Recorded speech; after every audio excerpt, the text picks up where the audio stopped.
আজকে আমরা যেটা নিয়ে আলোচনা করব সেটা হচ্ছে ম্যাক্রোলাইটস ক্লাস অফ অ্যান্টিবায়োটিক নিয়ে আলোচনা করব। প্রধানত আমরা ম্যাক্রোলাইটস নিয়ে পড়ব, ম্যাক্রোলাইটস এর মেকানিজম অফ অ্যাকশন শিখব। তার পাশাপাশি আমরা কিছুটা ক্লিন্ডামাইসিনের মেকানিজম অফ অ্যাকশন নিয়ে আলোচনা করব এবং ক্লোরামফেনিক্যালের মেকানিজম অফ অ্যাকশন নিয়ে আলোচনা করব। কেন করব? কারণ আমরা দেখব যে ম্যাক্রোলাইটস এর যে মেকানিজম অফ অ্যাকশন তার অনেকটা কাছাকাছি মেকানিজম অফ অ্যাকশন হচ্ছে ক্লিন্ডামাইসিন এবং ক্লোরামফেনিক্যালের, একদম এক্সাক্ট এক না কিন্তু অনেকটা কাছাকাছি। সেই জন্য আমি যখন ম্যাক্রোলাইটস এর মেকানিজম অফ অ্যাকশনটা পড়বো আমরা তার সঙ্গে সঙ্গে ক্লিন্ডামাইসিন আর ক্লোরামফেনিক্যালের মেকানিজম অফ অ্যাকশনটা পড়বো। তাহলে আমরা আজকে কোনটা নিয়ে আলোচনা করছি? Macrolides. Macrolides class of antibiotics. তার মানে আমি কি বুঝতে পারছি? ম্যাক্রোলাইটস হচ্ছে এমন একটা ক্লাস যার মধ্যে কিছু অ্যান্টিবায়োটিক পড়ে, তাই তো? এই ম্যাক্রোলাইটস ক্লাসের মধ্যে যে সকল অ্যান্টিবায়োটিক গুলো পড়ে সেগুলো হচ্ছে প্রধানত ব্যাকটেরিওস্ট্যাটিক অ্যান্টিবায়োটিক। তারা কি? তারা হচ্ছে ব্যাকটেরিওস্ট্যাটিক অ্যান্টিবায়োটিক। ব্যাকটেরিওস্ট্যাটিক অ্যান্টিবায়োটিক। আমরা আলোচনা করেছিলাম যখন আমরা অ্যান্টিবায়োটিক নিয়ে আলোচনা শুরু করেছিলাম যে অ্যান্টিবায়োটিককে আমরা দুটো ভাগে ভাগ করতে পারি, একটা হচ্ছে ব্যাকটেরিসাইডাল অ্যান্টিবায়োটিক, একটা হচ্ছে ব্যাকটেরিওস্ট্যাটিক অ্যান্টিবায়োটিক। ব্যাকটেরিসাইডাল অ্যান্টিবায়োটিক কোনগুলোকে বলি? যে সকল অ্যান্টিবায়োটিক ব্যাকটেরিয়াকে ডাইরেক্টলি কিল করে। মনে আছে যখন আমরা অ্যামক্সিসিলিনের মেকানিজম অফ অ্যাকশন পড়েছিলাম, আমরা কি পড়েছিলাম? অ্যামক্সিসিলিন হচ্ছে ব্যাকটেরিসাইডাল অ্যান্টিবায়োটিক। ব্যাকটেরিসাইডাল মানে এরা ব্যাকটেরিয়াকে কি করছে? ডাইরেক্টলি কিল করছে। আজকে আমরা বলছি ম্যাক্রোলাইটস। ম্যাক্রোলাইটস কি? ম্যাক্রোলাইটস হচ্ছে ব্যাকটেরিওস্ট্যাটিক অ্যান্টিবায়োটিক। তার মানে কি? এরা ব্যাকটেরিয়াকে ডাইরেক্টলি কিল করছে না, এরা কি করছে? এরা ব্যাকটেরিয়ার গ্রোথটাকে ইনহিবিট করে দিচ্ছে যাতে ব্যাকটেরিয়া মাল্টিপ্লাই করতে না পারে। বোঝাতে পারলাম? কিভাবে করছে পরে আসছি। এবার ম্যাক্রোলাইটস কি সবসময় ব্যাকটেরিওস্ট্যাটিক অ্যান্টিবায়োটিক? না, প্রধানত হচ্ছে ম্যাক্রোলাইটস ব্যাকটেরিওস্ট্যাটিক অ্যান্টিবায়োটিক। কিছু স্পেশাল কেস থাকে যেখানে আমরা ম্যাক্রোলাইটসকে ব্যাকটেরিসাইডাল অ্যান্টিবায়োটিক হিসাবেও দেখতে পাই। যেমন যদি আমরা দেখি কনসেন্ট্রেশন প্রচুর হয়ে গেছে তাহলে কিন্তু ম্যাক্রোলাইটস কিছু কিছু ক্ষেত্রে সেখানে ব্যাকটেরিসাইডাল অ্যান্টিবায়োটিকের মতো কাজ করে। বা যদি এরকম দেখা যায় যে সাসেপ্টেবল ব্যাকটেরিয়া যেগুলো রয়েছে, প্রচন্ড রকমের সাসেপ্টেবল ব্যাকটেরিয়াগুলো, সেখানেও সেসব ক্ষেত্রে ম্যাক্রোলাইটস কিছু ক্ষেত্রে ব্যাকটেরিসাইডাল অ্যান্টিবায়োটিকের মতো কাজ করে। কিন্তু প্রধানত আমরা যদি বলি যে ম্যাক্রোলাইটস কিরকম ধরনের অ্যান্টিবায়োটিক, ম্যাক্রোলাইটস হচ্ছে ব্যাকটেরিওস্ট্যাটিক অ্যান্টিবায়োটিক। মানে সবসময় সে কিন্তু ব্যাকটেরিসাইডাল না, কিছু বিশেষ ক্ষেত্রে দেখা যেতে পারে যে ম্যাক্রোলাইটস ব্যাকটেরিসাইডাল অ্যান্টিবায়োটিকের মতো কাজ করছে, কিন্তু প্রধানত ম্যাক্রোলাইটস হচ্ছে ব্যাকটেরিওস্ট্যাটিক অ্যান্টিবায়োটিক। বোঝাতে পারলাম? এরা কি করে? এরা ব্যাকটেরিয়ার যে প্রোটিন সিনথেসিস হয় সেটাকে ইনহিবিট করে দেয়। তাহলে ম্যাক্রোলাইটস কি করেছে? Inhibits bacterial protein synthesis. আমি লিখে দিচ্ছি, পরে আমরা ডিটেইলসে আসবো। ম্যাক্রোলাইটস কিভাবে কাজ করছে? Inhibits bacterial protein synthesis.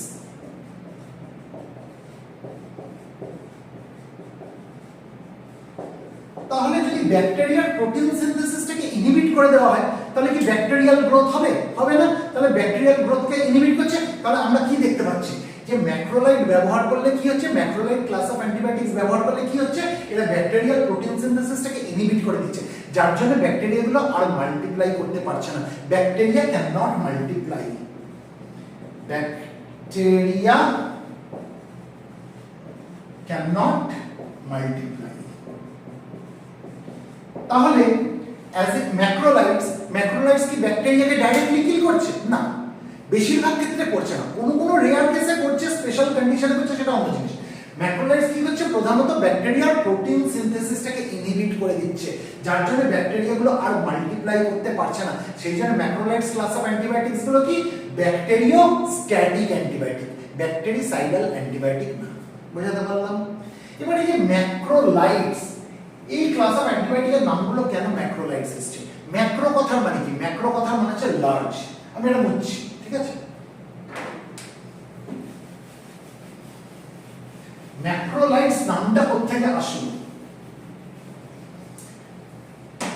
Macrolides নামটা কোত্থেকে আসলো? ম্যাক্রো কথার মানে কি? ম্যাক্রো কথার মানে হচ্ছে লার্জ। ম্যাক্রো মানে লার্জ। আমরা জানি মাইক্রো মানে ছোট, ম্যাক্রো মানে বড়, তাই ম্যাক্রো কথা মানে হচ্ছে লার্জ। আর লাইট, এখানে তো দুটো শব্দ, একটা ম্যাক্রো একটা লাইট। লাইট কথাটা কোথা থেকে এসেছে?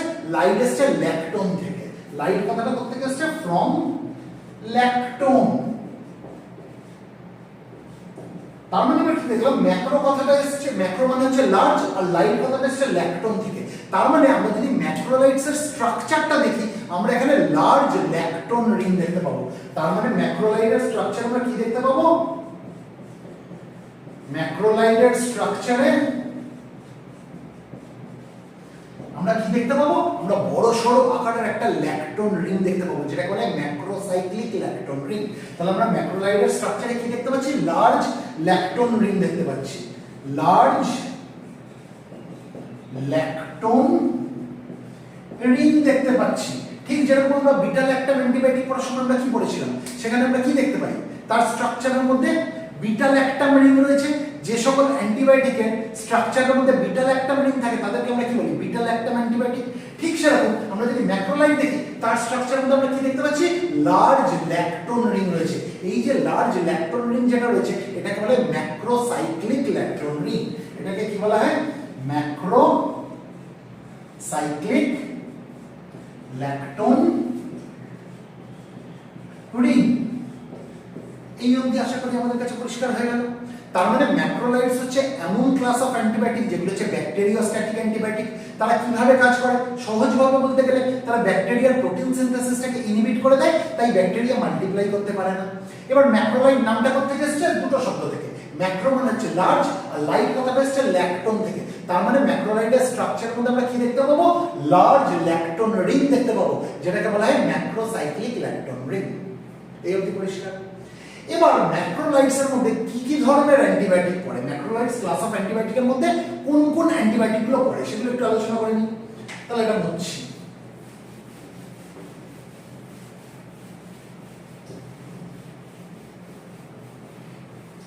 সব থেকে প্রথমে যে ম্যাক্রোলাইটটা আবিষ্কার হয়েছিল সেটার নাম হচ্ছে এরিথ্রোমাইসিন। সেটার নাম হচ্ছে এরিথ্রোমাইসিন।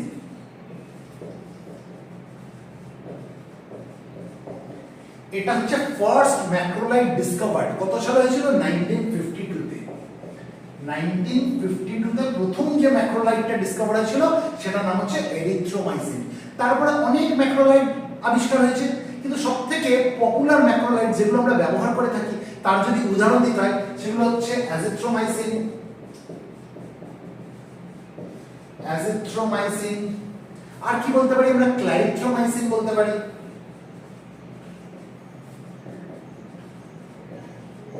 ক্ল্যারিথ্রোমাইসিন।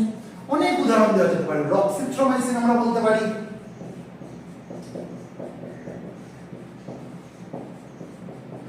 তার মানে এই এরিথ্রোমাইসিন, অ্যাজিথ্রোমাইসিন, ক্ল্যারিথ্রোমাইসিন, রক্সিথ্রোমাইসিন এগুলো হচ্ছে ম্যাক্রোলাইটস ক্লাস অফ অ্যান্টিবায়োটিকের কয়েকটা কমন এক্সাম্পল। এই কমন এক্সাম্পলগুলো আমরা যদি দেখি, এখানে একটা জিনিস আমরা কমন দেখতে পাচ্ছি, প্রত্যেকটা নামের সঙ্গে এই থ্রোমাইসিন কথাটা রয়েছে। Erythromycin, azithromycin, clarithromycin, roxithromycin. তার মানে আমরা ম্যাক্রোলাইটস ক্লাস অফ অ্যান্টিবায়োটিক আমরা চিনব কি করে, এই শব্দটা থ্রোমাইসিন কথাটা থাকলেই আমরা বুঝবো যে সেটা হচ্ছে ম্যাক্রোলাইট ক্লাস অফ অ্যান্টিবায়োটিক।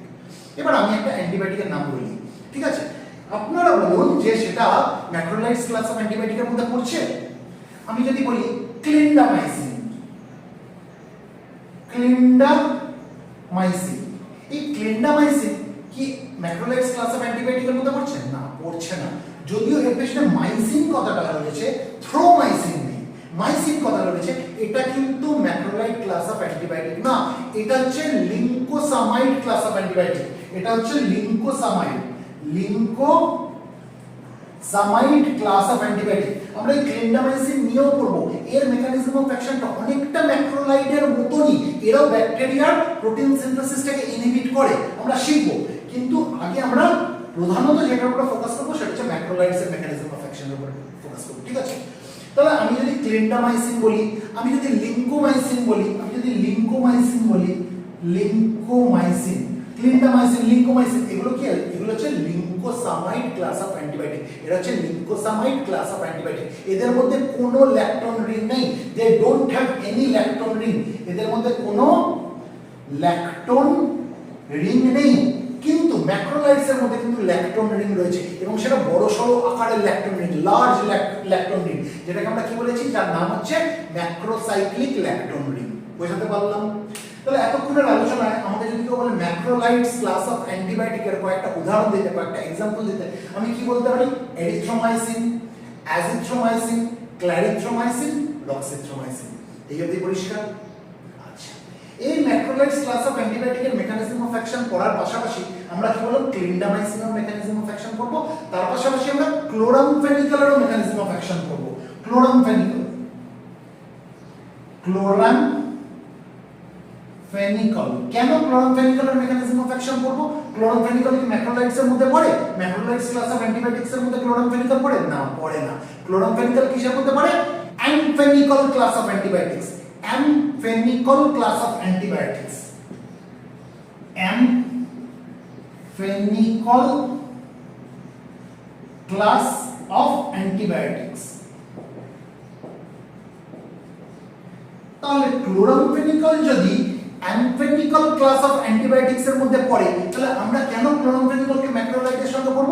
কারণ আমরা দেখব ক্লোরামফেনিকলের মেকানিজম অফ অ্যাকশন অনেকটা ম্যাক্রোলাইটের মতো, পুরোটা না, অনেকটা ম্যাক্রোলাইটের মতো। অর্থাৎ ক্লোরামফেনিকল কিন্তু ব্যাকটেরিয়াল প্রোটিন সিনথেসিসটাকে ইনহিবিট করে, ক্লিন্ডামাইসিনও কিন্তু ব্যাকটেরিয়াল প্রোটিন সিনথেসিসটাকে ইনহিবিট করে, আর ম্যাক্রোলাইটসও কিন্তু ব্যাকটেরিয়াল প্রোটিন সিনথেসিসটাকে ইনহিবিট করে। এবং এদের প্রভাবটা কোথায় পাবো? যে মেন অর্গানেল যেটা প্রোটিন সিনথেসিস করাতে সাহায্য করে, অর্থাৎ রাইবোসোম, ব্যাকটেরিয়াল রাইবোসোম, তার উপরেই এরা তিনজনেই প্রভাব ফেলে। এবং ওই রাইবোসোমের আমরা দেখব যে ব্যাকটেরিয়াল রাইবোসোমের দুখানা সাব ইউনিট আছে, একটা বড় সাব ইউনিট, একটা ছোট সাব ইউনিট। পরে বলবো বড় সাব ইউনিট যেটা হচ্ছে তার উপরে ক্লোরামফেনিকলও প্রভাব ফেলে, ক্লিন্ডামাইসিনও প্রভাব ফেলে এবং ম্যাক্রোলাইটসও প্রভাব ফেলে। আমরা পরে সেগুলো ডিটেইলসে আসবো। আপাতত কি জানলাম আমরা? যে ম্যাক্রোলাইটস ক্লাস অফ অ্যান্টিবায়োটিক্স এর एग्जांपल বলতে আমরা কি বলবো? এরিথ্রোমাইসিন, অ্যাজিথ্রোমাইসিন, ক্ল্যারিথ্রোমাইসিন এবং রক্সিথ্রোমাইসিন। ঠিক আছে? এবার আমরা এই যে বললাম ব্যাকটেরিয়াল প্রোটিন সিনথেসিসকে এই macrolides class of antibiotics, chloramphenicol এবং ক্লিন্ডামাইসিন এরা প্রোটিন সিনথেসিস, ব্যাকটেরিয়াল প্রোটিন সিনথেসিসটাকে ইনহিবিট করছে। তাহলে আমাকে যেটা জানতে হবে ব্যাকটেরিয়া তার প্রোটিন সিনথেসিস করে কিভাবে। তাহলে ব্যাকটেরিয়া কিভাবে প্রোটিন সিনথেসিস করে সেটা আমি যদি জানতে পারি, তাহলে আমার বুঝতে সুবিধা হবে সেই প্রোটিন সিনথেসিসটাকে ইনহিবিট কি করে করা যায়। তাহলে আমাদের কাছে কিন্তু এদের মেকানিজম অফ অ্যাকশনটা ক্লিয়ার হয়ে যাবে। তাহলে আমি এটা বুঝছি।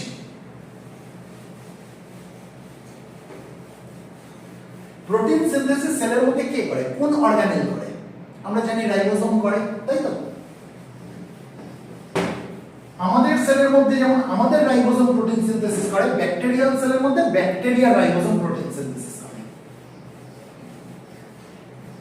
এবার একটা প্রশ্ন আমাদের মনে আসতেই পারে যে আমরা যদি ম্যাক্রোলাইটস কনজিউম করলাম বা আমরা ক্লিন্ডামাইসিন নিলাম বা আমরা ক্লোরামফেনিকল নিলাম, সে কি করছে? প্রোটিন সিনথেসিসটাকে বন্ধ করে দিচ্ছে। তাহলে ব্যাকটেরিয়াল, আমার শরীরে তো ব্যাকটেরিয়া প্রবেশ করেছে, আমার শরীরে কি হয়েছে? ব্যাকটেরিয়াল ইনফেকশন হয়েছে, যার জন্য আমি অ্যান্টিব্যাকটেরিয়াল নিচ্ছি, অ্যান্টিবায়োটিক নিচ্ছি। এরা যদি ব্যাকটেরিয়ার প্রোটিন সিনথেসিসটাকে বন্ধ করে দেয়, তার রাইবোসোমের উপরে কাজ করে, তাহলে হতে তো পারে তারা আমাদের প্রোটিন সিনথেসিসটা বন্ধ করে দিচ্ছে, আমাদের রাইবোসোমের উপরে কাজ করে। হতেই পারে না? হতে পারে না। কেন হতে পারে না? কারণ ব্যাকটেরিয়ার রাইবোসোম আলাদা রকমের, মানব দেহের রাইবোসোম আলাদা রকমের। ব্যাকটেরিয়ার যে রাইবোসোম সেগুলোকে বলে প্রোক্যারিওটিক রাইবোসোম। ব্যাকটেরিয়াল রাইবোসোমটাকে কি বলা হয়? Bacterial ribosome. এগুলো হচ্ছে প্রোক্যারিওটিক রাইবোসোম, প্রোক্যারিওটিক রাইবোসোম। কিন্তু আমরা যদি মানব দেহের রাইবোসোম দেখি, সেগুলো কিন্তু প্রোক্যারিওটিক রাইবোসোম না, সেগুলো হচ্ছে ইউক্যারিওটিক রাইবোসোম। তার মানে আমরা যদি হিউম্যান রাইবোসোম দেখি,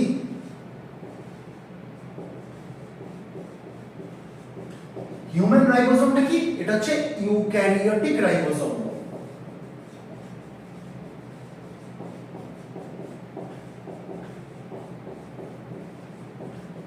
তাহলে এদের দুজনের মধ্যে পার্থক্য কি? এই প্রোক্যারিওটিক রাইবোসোম আর ইউক্যারিওটিক রাইবোসোমের মধ্যে আমরা যদি প্রোক্যারিওটিক রাইবোসোম দেখি, অর্থাৎ আমরা যদি ব্যাকটেরিয়াল রাইবোসোম দেখি, এখানে আমরা দুটো সাব ইউনিট দেখতে পাবো। তার একটা বড় সাব ইউনিট, একটা ছোট সাব ইউনিট। একটা বড় সাব ইউনিট দেখতে পাবো আর একটা ছোট সাব ইউনিট দেখতে পাবো। আমরা যদি ইউক্যারিওটিক রাইবোসোম দেখি, এখানেও আমরা একটা বড় সাব ইউনিট দেখতে পাবো, একটা ছোট সাব ইউনিট দেখতে পাবো। তাহলে পার্থক্যটা কোথায়? পার্থক্য হচ্ছে ব্যাকটেরিয়াল রাইবোসোম অর্থাৎ প্রোক্যারিওটিক রাইবোসোমের ক্ষেত্রে এই যে বড় সাব ইউনিট, এটা হচ্ছে 50s সাব ইউনিট, এটা হচ্ছে 50s সাব ইউনিট। আর যেটা ছোট সাব ইউনিট সেটা হচ্ছে 30s সাব ইউনিট। বোঝাতে পারলাম? আর আমরা যদি হিউম্যান রাইবোসোম দেখি অর্থাৎ ইউক্যারিওটিক রাইবোসোম দেখি, সেখানে যেটা বড় সাবইউনিট, যেটা লার্জার সাবইউনিট, এটা হচ্ছে 60s সাবইউনিট, আর যেটা স্মলার সাবইউনিট, যেটা ছোট সাবইউনিট, এটা হচ্ছে 40s সাবইউনিট। তার মানে আমরা যদি এই দুটোকে দেখি, দুটো রাইবোসোমই দেখি, ব্যাকটেরিয়াল রাইবোসোম এবং হিউম্যান রাইবোসোম, একটা জিনিস তো পরিষ্কার যে দুটো হচ্ছে আলাদা ধরনের রাইবোসোম। তাহলে যে অ্যান্টিবায়োটিকগুলো তৈরি হয়েছে যারা ব্যাকটেরিয়াল রাইবোসোমকে টার্গেট করছে, তারা শুধুমাত্র ব্যাকটেরিয়াল রাইবোসোমের উপরেই প্রভাব ফেলছে, তারা হিউম্যান রাইবোসোমের উপরে প্রভাব ফেলছে না। অর্থাৎ আমি যদি ম্যাক্রোলাইড কনজিউম করি, আমি যদি ক্লিন্ডামাইসিন কনজিউম করি, আমি যদি ক্লোরামফেনিকল কনজিউম করি, ওরা কিন্তু ব্যাকটেরিয়াল রাইবোসোমের উপরে প্রভাব ফেলে ব্যাকটেরিয়ার প্রোটিন সিনথেসিসটাকে বন্ধ করে দেবে। সেগুলো কিন্তু আমাদের হিউম্যান রাইবোসোমের উপরে কোনো প্রভাব ফেলবে না। তাই হিউম্যান রাইবোসোমের কোনো প্রোটিন সিনথেসিস ইনহিবিটেড হবে না। এই অবধি পরিষ্কার? আচ্ছা, তাহলে হিউম্যান রাইবোসোম নিয়ে আমরা আলোচনা করছি না, আমরা কি নিয়ে আলোচনা করব? ব্যাকটেরিয়াল রাইবোসোম নিয়ে। ব্যাকটেরিয়া কিভাবে প্রোটিন সিনথেসিস করে। মুচ্ছি আমি এটা।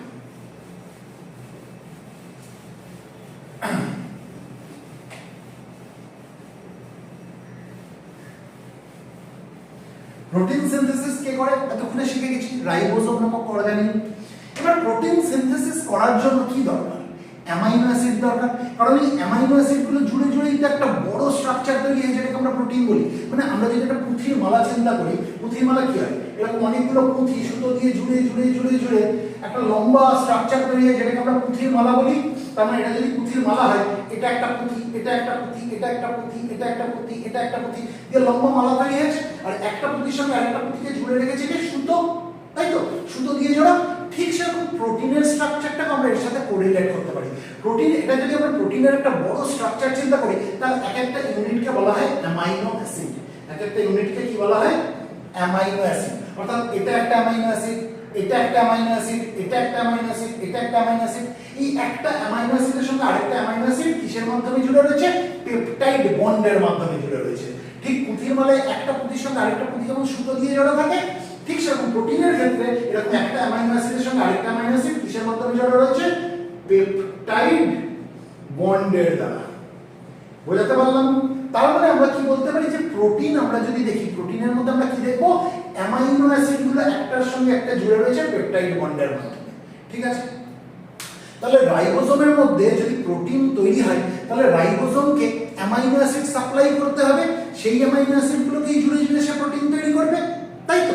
তাহলে রাইবোসোমের মধ্যে অ্যামাইনো অ্যাসিডটা আসে কোথা থেকে? এটা বলছি।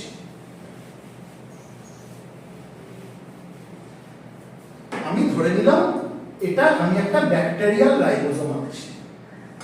কি বলেছি? একটা লার্জার সাবইউনিট থাকে, তাই তো? আর একটা স্মলার সাবইউনিট থাকে। ব্যাকটেরিয়াল রাইবোসোমের ক্ষেত্রে লার্জার সাবইউনিটটাকে কি বলা হয়? আমি বলেছিলাম 50s। আর যেটা স্মলার সাবইউনিট সেটাকে কি বলা হয় বলেছিলাম আমি? 30s। এবার এই রাইবোসোমের মধ্যে অ্যামাইনো অ্যাসিডকে ঢুকতে হবে। আমি ধরে নিলাম এই পুরো বোর্ডটা হচ্ছে একটা সেল, ব্যাকটেরিয়াল সেল। ঠিক আছে? তাহলে এখানে এখানে এগুলো কি? এগুলো সাইটোপ্লাজম, এগুলো সাইটোপ্লাজম, তাই তো? আর তার মধ্যে অর্গানেলটা কি? এটা হচ্ছে রাইবোসোম। এবার সাইটোপ্লাজমের মধ্যে অ্যামাইনো অ্যাসিড তৈরি হয়। সাইটোপ্লাজমের মধ্যে অ্যামাইনো অ্যাসিড তৈরি হয়। কার্বন এবং নাইট্রোজেন, কার্বন এবং নাইট্রোজেন এই দুটোর প্রভাবে সাইটোপ্লাজমের মধ্যে কি তৈরি হলো? অ্যামাইনো অ্যাসিড তৈরি হলো। আমি ধরে নিলাম এটা একটা অ্যামাইনো অ্যাসিড তৈরি হয়েছে। অ্যামাইনো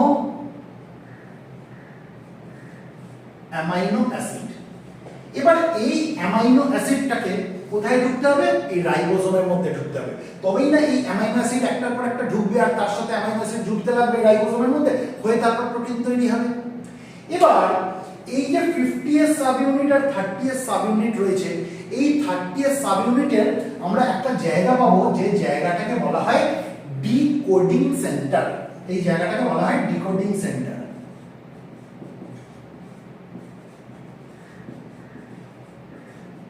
এই ডিকোডিং সেন্টারটা কোথায় রয়েছে? 50s সাবইউনিটে না 30s সাবইউনিটে? 30s সাবইউনিটে রয়েছে ডিকোডিং সেন্টার। এবার সাইটোপ্লাজমের মধ্যে যে অ্যামাইনো অ্যাসিড তৈরি হলো, এই অ্যামাইনো অ্যাসিডটা টিআরএনএ বলে একটা জিনিসের সঙ্গে অ্যাটাচ হয়ে যাবে। মানে আমি যদি ধরি যে এটা হচ্ছে টিআরএনএ, এটা হচ্ছে টিআরএনএ, ঠিক আছে? টিআরএনএ, টিআরএনএ মানে হচ্ছে transfer RNA, transfer RNA. Transfer RNA. কেন ট্রান্সফার আরএনএ বলা হচ্ছে? তার কারণ হচ্ছে এই টিআরএনএ গুলো হচ্ছে খুব ছোট একটা আরএনএ মলিকিউল, যারা কি করে অ্যামাইনো অ্যাসিডকে নিজের সঙ্গে আটকাবে, আটকে এটাকে রাইবোসোমের মধ্যে ঢুকিয়ে দেবে। তার মানে রাইবোসোমের মধ্যে অ্যামাইনো অ্যাসিড কিন্তু একা ঢুকতে পারবে না, তাকে যদি রাইবোসোমের মধ্যে ঢুকতে হয় তাকে কি করতে হবে? এই টিএনএর হাত ধরে ঢুকতে হবে। তাহলে আমরা কি দেখবো? এই যে অ্যামাইনো অ্যাসিড যেটা সাইটোপ্লাজমের মধ্যে তৈরি হয়েছে, এটা এসে টিআরএনএ এর সঙ্গে এরকম করে আটকে গেল। এই অ্যামাইনো অ্যাসিডটা এসে টিআরএনএ এর সঙ্গে আটকে গেল। তাহলে এটা যদি টিআরএনএ হয়, এটা কি? এটা হচ্ছে অ্যামাইনো অ্যাসিড। এবার এই যে টিআরএনএ এর সঙ্গে অ্যামাইনো অ্যাসিড যে জুড়ে গেল, টিআরএনএ এর সঙ্গে যে অ্যামাইনো অ্যাসিড জুড়ে গেল, এই যে জিনিসটা তৈরি হলো, এটাকে বলা হয় অ্যামাইনো অ্যাসাইল টিআরএনএ। তাহলে এটা কি তৈরি হলো? আমি একটা অন্য কালি দিয়ে লিখে দিই। এই যে জিনিসটা তৈরি হলো, এটাকে বলা হয় অ্যামাইনো অ্যাসাইল টিআরএনএ। টিআরএনএ কি বলে? টিআরএনএ কি? টিআরএনএ হচ্ছে ট্রান্সফার আরএনএ। এরা অ্যামাইনো অ্যাসিডকে ট্রান্সফার করছে, একটা জায়গা থেকে নিয়ে এসে কোথায় ঢুকিয়ে দিচ্ছে? রাইবোসোমের মধ্যে ঢুকিয়ে দিচ্ছে। তাই এদেরকে টিআরএনএ বলা হচ্ছে ট্রান্সফার আরএনএ। এই টিআরএনএ এর সঙ্গে যখন অ্যামাইনো অ্যাসিড জুড়ে গেল, তখন জিনিসটাকে বলা হচ্ছে অ্যামাইনো অ্যাসাইল টিআরএনএ। প্রথমে অ্যামাইনো অ্যাসিড আলাদা ছিল, টিআরএনএ আলাদা ছিল, এটা জুড়ে গেল, তখন কি তৈরি হলো? Amino acyl tRNA. বোঝাতে পারলাম? এই অ্যামাইনো অ্যাসাইল টিআরএনএ যে তৈরি হলো, এই অ্যামাইনো অ্যাসিডের সঙ্গে এই টিআরএনএ কে জুড়তে কে সাহায্য করলো? এক প্রকার এনজাইম সাহায্য করলো। তার নাম হচ্ছে amino acyl tRNA synthetase. Amino acyl tRNA synthetase. Amino acyl tRNA synthetase. এই অ্যামাইনো অ্যাসাইল টিআরএনএ সিনথেটেজ নামক এনজাইমটা কি করলো? অ্যামাইনো অ্যাসিডকে টিআরএনএ এর সঙ্গে জুড়ে দিল। এবার এই যে অ্যামাইনো অ্যাসাইল টিআরএনএ যেটা তৈরি হলো, যেখানে অ্যামাইনো অ্যাসিড টিআরএনএ এর সঙ্গে জুড়ে রয়েছে, এরা এবার ব্যাকটেরিয়াল রাইবোসোমের মধ্যে ঢুকবে। কোথা দিয়ে ঢুকবে? এই যে 30th সাবইউনিট যেটা বলেছিলাম, স্মল যে সাবইউনিটটা, স্মলার সাবইউনিট যেটা রয়েছে রাইবোসোমের, সেখানে যে ডিকোডিং সেন্টার রয়েছে, এখান দিয়ে এই অ্যামাইনো অ্যাসাইল টিআরএনএটা কোথায় চলে আসলো? রাইবোসোমের মধ্যে চলে আসলো। বোঝাতে পারলাম? বোঝাতে পারলাম? এবার রাইবোসোমের মধ্যে আমরা তিনটে সাইট দেখতে পাবো। রাইবোসোমের মধ্যে তিনটে সাইট। এই একটা সাইট, এই সাইটটাকে বলা হয় এ সাইট, অর্থাৎ অ্যামাইনো অ্যাসাইল সাইট। আমি এখানে এ বলে লিখছি, এ সাইট নামটা লিখে দিচ্ছি। এ সাইট মানে হচ্ছে aminoacyl site. Aminoacyl site, A site. এর পরে আমরা আরেকটা সাইট এখানে দেখতে পাবো এরকম। এই সাইটটাকে বলা হয় পি সাইট। এই সাইটটাকে বলা হয় P site. P site. P site মানে কি? পি সাইট মানে হচ্ছে পেপটিডিল সাইট। Peptidyl site.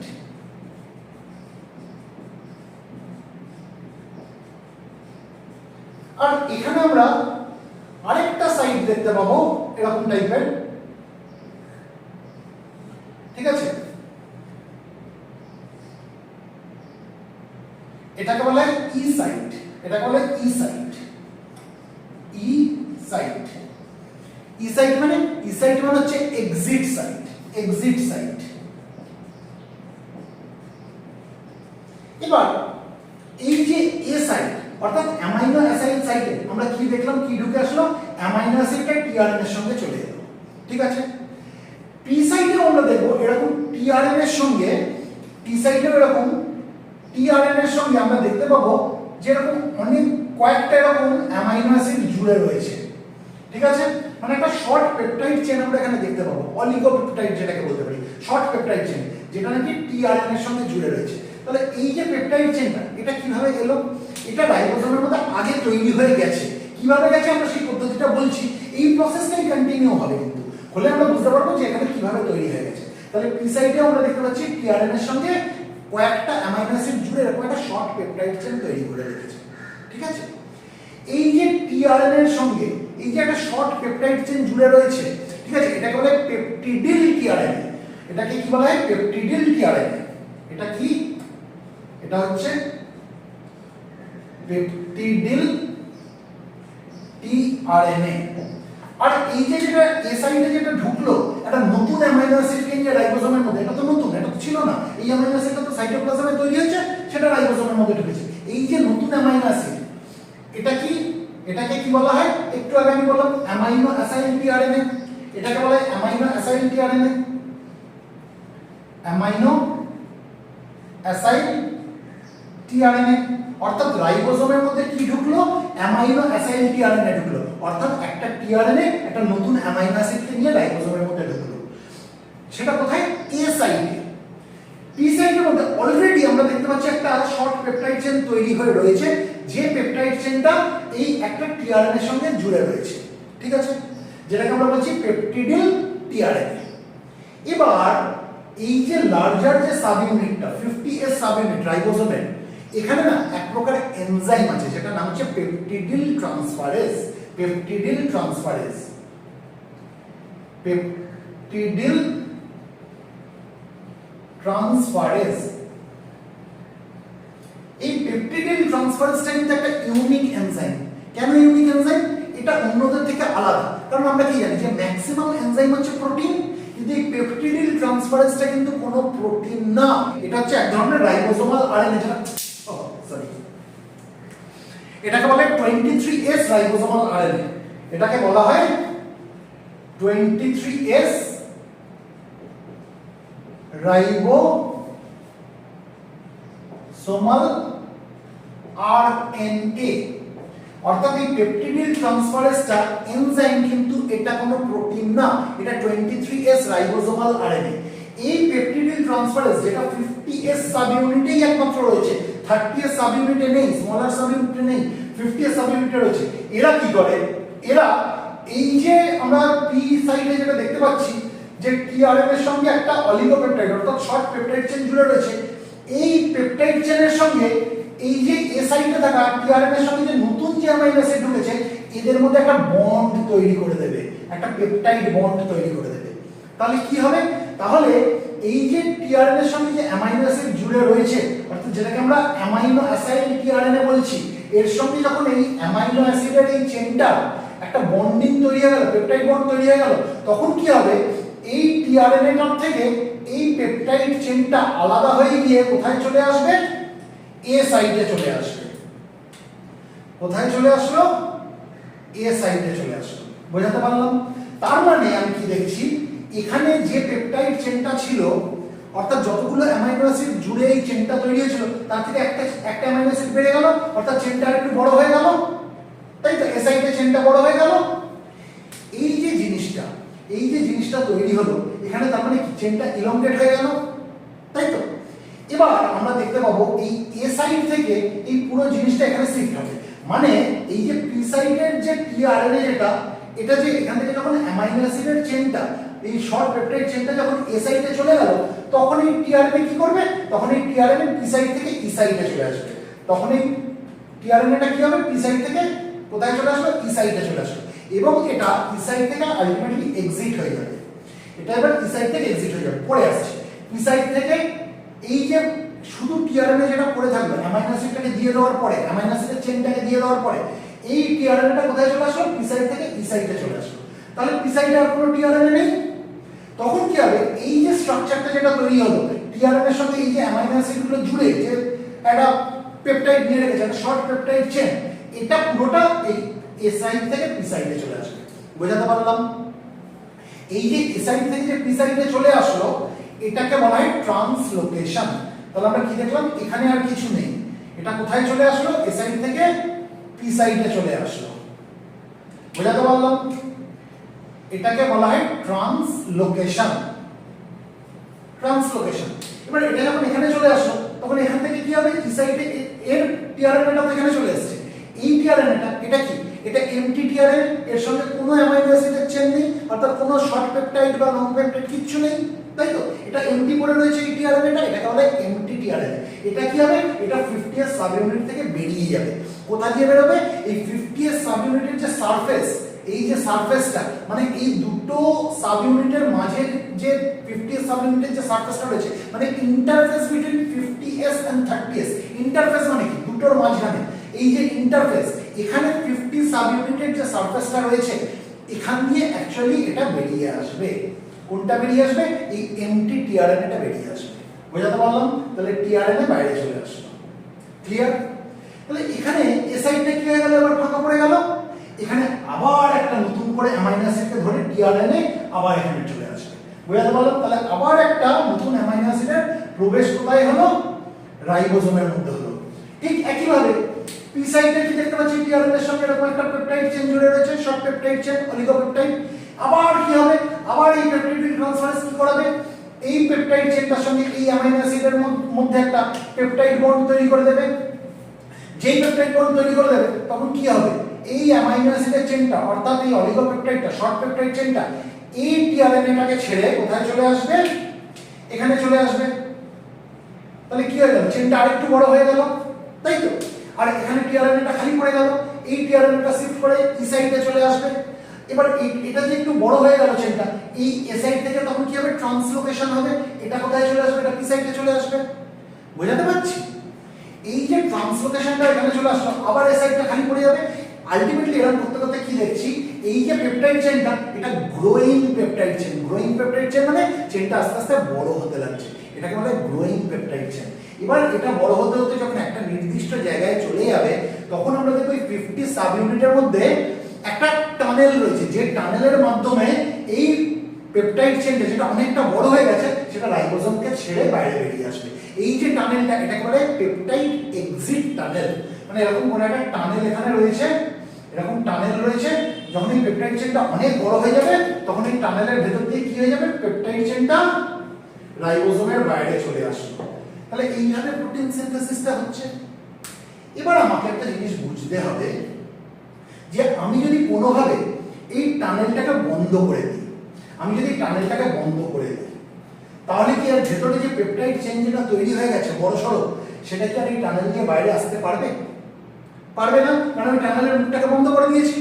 এবার যদি এই পেপটাইড চেনটা বাইরে না বেরোতে পারে তাহলে শরীরের মেকানিজম কি করবে? ব্যাকটেরিয়া আর পেপটাইড চেনটাকে বড় বানাবে না, আর নতুন করে অ্যামাইনো অ্যাসিড ঢুকবে না, তার মানে প্রোটিন সিনথেসিসটাকে বন্ধ হয়ে গেল। বোঝাতে পারলো? আমরা যখন ম্যাক্রোলাইটসের মেকানিজম অফ অ্যাকশনটা ডিটেইলসে পড়ব তখন আমরা দেখব ম্যাক্রোলাইটস কি করে। ম্যাক্রোলাইটস এই যে টানেলটা আছে এই টানেলের মুখটাকে বন্ধ করে দেয়, অর্থাৎ পেপটাইড এক্সিট টানেলটাকে বন্ধ করে দেয়। এটা হচ্ছে ম্যাক্রোলাইটসের প্রধান মেকানিজম অফ অ্যাকশন। এর পাশাপাশি ম্যাক্রোলাইটস কি করে? এই যে ট্রান্সলোকেশন হচ্ছিল, অর্থাৎ এ সাইড থেকে যে পি সাইডে এই টিআরএনএ অ্যামাইনো অ্যাসিডের চেনটাকে নিয়ে যে ট্রান্সলোকেট করে এখানে চলে আসছে এ সাইড থেকে পি সাইডে, সেটাকেও কিন্তু ম্যাক্রোলাইট কিছুটা হলেও বন্ধ করে দেয়। বোঝাতে পারলাম? তাহলে আমাকে যদি কেউ জিজ্ঞেস করে ম্যাক্রোলাইটের মেকানিজম অফ অ্যাকশন কি, আমি কি বলবো? ম্যাক্রোলাইটের মেকানিজম অফ অ্যাকশন হচ্ছে ব্যাকটেরিয়াল প্রোটিন সিনথেসিসটাকে ইনহিবিট করে দেয়, যার কারণে ব্যাকটেরিয়া মাল্টিপ্লাই করতে পারে না। প্রোটিন সিনথেসিসটাকে কিভাবে ইনহিবিট করছে? ম্যাক্রোলাইট কি করছে? ব্যাকটেরিয়াল রাইবোজোমের 50S সাব ইউনিট যেটা বড় সাব ইউনিট সেখানে প্রভাব ফেলছে। কিভাবে প্রভাব ফেলছে? এই যে টানেল যেটা রয়েছে পেপটাইড এক্সিট টানেল, এই পেপটাইড এক্সিট টানেলটাকে ম্যাক্রোলাইট ব্লক করে দেয়। সেই জন্য কি হয়?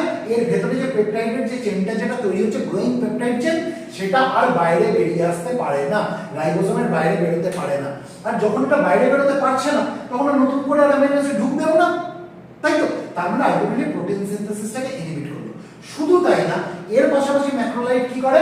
ম্যাক্রোলাইটস করে এ সাইড থেকে পি সাইডে যে ট্রান্সলোকেশন হচ্ছে, টিআরএনএ যে অ্যামাইনো অ্যাসিডের চেনটাকে নিয়ে অর্থাৎ পেপটাইডটাকে নিয়ে যে এ সাইড থেকে পি সাইডে আসছে, এই ট্রান্সলোকেশনটাকেও বাধা দিচ্ছে। বোঝাতে পারলাম? এটা হচ্ছে ম্যাক্রোলাইটসের মেকানিজম অফ অ্যাকশন। এবার আমরা যদি ক্লিন্ডামাইসিন দেখি, ক্লিন্ডামাইসিন কিভাবে কাজ করে? ক্লিন্ডামাইসিন প্রধানত এই এ সাইড থেকে পি সাইডের ট্রান্সলোকেশনটাকে আটকায়। ক্লিন্ডামাইসিন কি করে? এ সাইড থেকে পি সাইডে এই যে ট্রান্সলোকেশন হচ্ছিল এই ট্রান্সলোকেশনটাকে আটকায়, এটা প্রধান। এর পাশাপাশি কিছুটা ক্লিন্ডামাইসিন কি করে? এই যে পেপটিডিল ট্রান্সফারেন্স নামক যে এনজাইমটা বললাম, এই এনজাইমটাকেও ইনহিবিট করে। তাই এই এনজাইমটা যদি ইনহিবিটেড হয়ে যায় তাহলে কি এই পেপটাইড বন্ডটা তৈরি হবে, যেটা তখন নিয়ে আলোচনা করছিলাম? এই পেপটাইড বন্ডটা তৈরি হবে না। তাহলে এই পেপটাইড বন্ডটা যদি তৈরি না হয় তাহলে এই অ্যামাইনো অ্যাসিডের চেনের সঙ্গে নতুন করে ঢোকা অ্যামাইনো অ্যাসিডের কোনো লিংকিং হবে না, অর্থাৎ চেনটা বড় হবে না, প্রোটিন সিনথেসিসটা বন্ধ হয়ে গেল। তাহলে ক্লিন্ডামাইসিন কি করছে?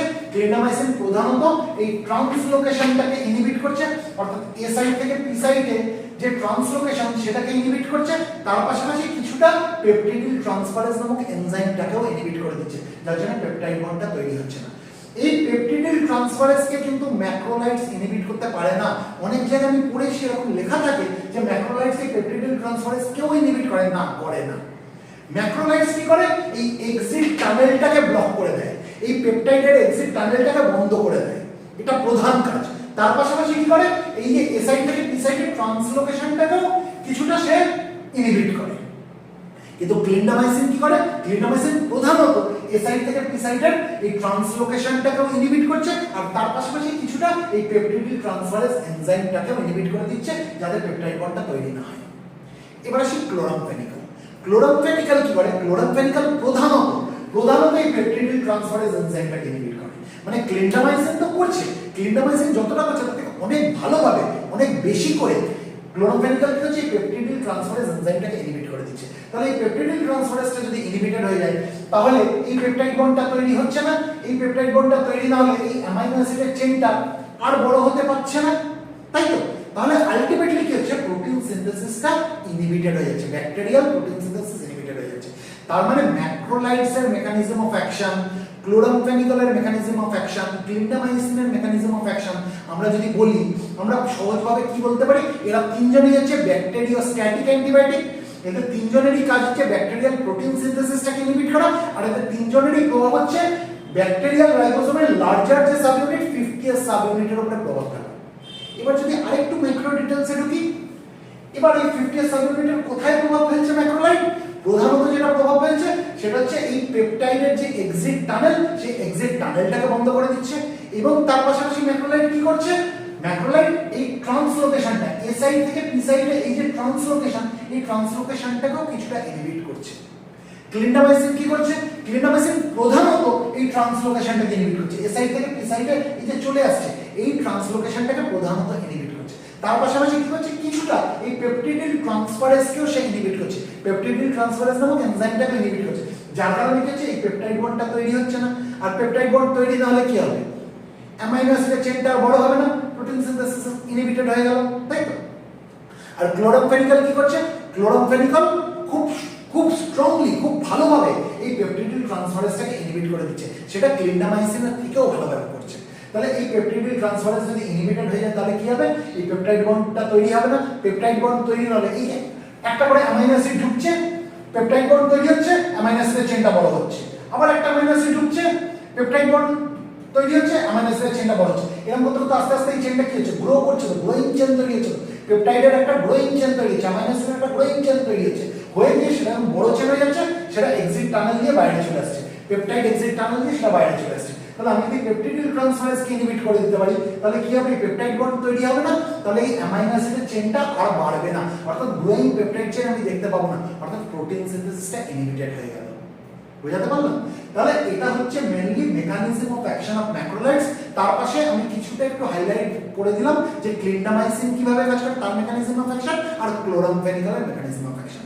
আচ্ছা, একটা কথা আমি এখানে একটু মিস করে গেছি, সেটা হচ্ছে যখন এই টিআরএনএ এর সঙ্গে একটা অ্যামাইনো অ্যাসিড জুড়ে রয়েছে, এই যে জায়গাটা, এই টিআরএনএ এর সঙ্গে একটা অ্যামাইনো অ্যাসিড জুড়ে রয়েছে, এটাকে আমরা বলছি অ্যামাইনো অ্যাসাইল টিআরএনএ। কিন্তু যখন এই টিআরএনএ এর সঙ্গে আমরা, এখানে আমি অলরেডি আলোচনা করেছি, টিআরএনএ এর সঙ্গে যখন আমরা দেখব যে এখানে একটা পেপটাইড চেইন জুড়ে রয়েছে, তখন আমরা সেটা কি বলছি, পেপটিডিল টিআরএনএ। এবার এই অ্যামাইনো অ্যাসিডের চেইনটা, অর্থাৎ এই শর্ট পেপটাইড যেটা অলিগোপেপটাইড, এটা যখন কি এ সাইডে ঢুকেছে, পি সাইড থেকে এ সাইডে ঢুকেছে, তখন আমরা কি দেখছি, এই টিআরএনএটার সঙ্গে কিন্তু তখন আর একটা অ্যামাইনো অ্যাসিড জুড়ে নেই, এখানে এই একটা অ্যামাইনো অ্যাসিডের সঙ্গে পেপটাইড বন্ড তৈরি করে আমি কি দেখছি, এই শর্ট অ্যামাইনো অ্যাসিডের চেইনটাও জুড়ে গেছে। তার মানে এখানে টিআরএনএ এর সঙ্গে একটা পেপটাইডের আমরা চেইন দেখতে পাচ্ছি।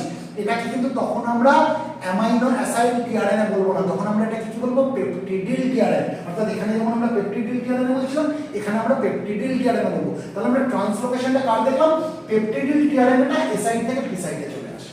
বুঝাতে পারলাম? তার মানে এ সাইড থেকে পি সাইডে কার ট্রান্সলোকেশন হলো, পেপটিডিল টিআরএনএ ট্রান্সলোকেশন হলো। এই যে পেপটিডিল টিআরএনএ ট্রান্সলোকেশন, এটাকে বন্ধ কে করছে, প্রধানত ক্লিন্ডামাইসিন করছে, তাই তো? তার পাশাপাশি ক্লিন্ডামাইসিন এই পেপটিডিল ট্রান্সফারেজকেও কিছুটা ইনহিবিট করছে, আর ম্যাক্রোলাইডস কি করছে, প্রধানত এই যে পেপটাইডের যে এক্সিট টানেল সেটাকে ব্লক করে দিচ্ছে, তার পাশাপাশি এই যে ট্রান্সলোকেশনটাকেও কিছুটা ইনহিবিট করছে। কিসের translocation? Peptidyl tRNA translocation from A site to P site, অর্থাৎ অ্যামাইনো অ্যাসাইল সাইট থেকে পেপটিডিল সাইটে, এ সাইট থেকে পি সাইটে এই যে এটা পেপটিডিল টিআরএনএর যে ট্রান্সলোকেশন হচ্ছে এটাকেও কিছুটা ম্যাক্রোলাইড ইনহিবিট করে দিচ্ছে। তাহলে আমার মনে হয় আমাদের কাছে কিন্তু ম্যাক্রোলাইডস এর মেকানিজম অফ অ্যাকশন, ক্লিন্ডামাইসিনের মেকানিজম অফ অ্যাকশন এবং ক্লোরামফেনিকলের মেকানিজম অফ অ্যাকশন অনেকটা পরিষ্কার হয়ে গেল।